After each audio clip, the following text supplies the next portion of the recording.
Hello Capricorn, Sun, Moon, Rising, and Venus signs. Kamusta kayo? Sana po ay nasa mabuti kayong kalagayan. Welcome back po sa Star Tarot. Kung bago kayo rito, welcome din kayo. Thank you sa inyong support. I truly appreciate it. God bless you all. Capricorn, Nine of Pentacles. Alright? So sa Nine of Pentacles, this is really good because this is prosperity and abundance energy. So, merong pera, no, na paparating sa inyo or merong opportunity na wherein maghahatid ito sa inyo ng prosperity and abundance, okay? This is also the time na aanihin mo na kung ano yung bunga ng inyong paghihirap, ang bunga ng inyong pagsisikap, okay, Capricorn? We have Five of Swords. Ayan, so there is compromise, no? This is in reverse, so there could be a compromise. There is a solution to a conflict, no? Kasi maaaring ang iba sa inyo nagkaroon ng conflict with someone at ngayon mabibigyan kayo ng pagkakataon para ma-solve na yan. Kumbaga, maaaring kayo mag-uusap na, you will reconcile and you're going to move on from that situation, okay? So, we have the devil energy in reverse.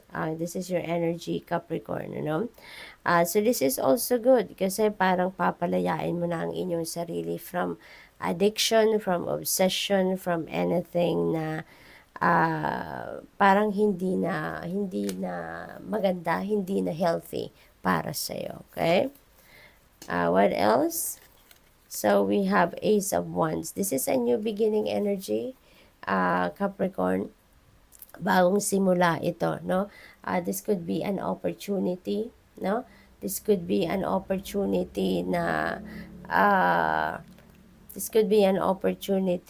magbibigay sa inyo ng pagkakataon to start something new, to start something fresh, no? This could be the start of the progress na sa buhay ninyo, no? Maaring magawa na ninyo dito yung passion ninyo, maaring yung opportunity na to could give you a chance na magawa na ninyo kung ano ang gusto ninyo talagang ginagawa. Eight of Wands, this is a fast-moving energy. There could be travel dito na gagawin kayo, Capricorn, no? So, maaari din na meron kayong mga rapid change dito na gagawin. Maaring merong mga biglaang pangyayari or biglaang kaganapan sa buhay ninyo na mangyayari dito, no, Capricorn? There could be good news, wonderful opportunities coming your way din sa ngayon. So, kailangang ready kayo physically, mentally, emotionally fit and ready kayo para sa mga gagawin ninyo. What else? We have Nine of Wands. Ayan. So, keep persevering. Okay? Kasi ang iba siguro sa inyo, feeling ninyo nasasawa na kayo or napapagod na kayo. Maaring yun ang pakiramdam ninyo. Pagod na kayo sa mga sitwasyon. Maaring pagod na kayo sa nangyayari, no? Sa ano ninyo, sa journey ninyo. Kaya, panawagan sa inyo dito na don't give up, okay? Kung pagod kayo, magpahinga lang, pero not necessarily na i-give up nyo na kasi sayang naman. You've come this far na, okay? What else? We have Three of Swords in reverse. Ayan, so there is forgiveness, no? Meron ng pagpapatawad sa puso ninyo, Capricorn. Maaring ang nararamdaman ninyo dito ay meron kayong healing na then sa puso ninyo. Kaya kung ano man yung sama ng loob, ano man yung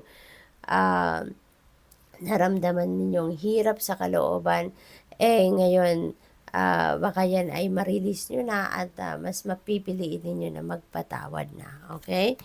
We have justice. You're getting what you deserve. Kung anong para sa'yo, yun ang makukuha ninyo. What is meant for you will come to you, no? Maganda rin dito sa justice energy kasi may mababalanse mo ng muli ang sarili ninyo, mababalanse mo ng muli ang buhay ninyo. So, makakapag-focus na kayo muli sa mga bagay na kailangan ninyong pag-focusan, okay? Ang iba sa inyo, baka meron ditong ipinaglalaban sa korte, no? Kung ano man yung case na yan, maaring ina-expect na ninyo ng mabilisan na, dadating na siguro ang ang verdict or ang decision ng korte, no? Kaya you are looking forward to that. And when the justice energy comes in sa reading, ibig sabihin niya na it will be in your favor. Kung ano man ang magiging desisyon, that will be in your favor. Okay? So, good luck, Capricorn. That's all I have for you for today. Thank you for watching. Love and light. Namaste.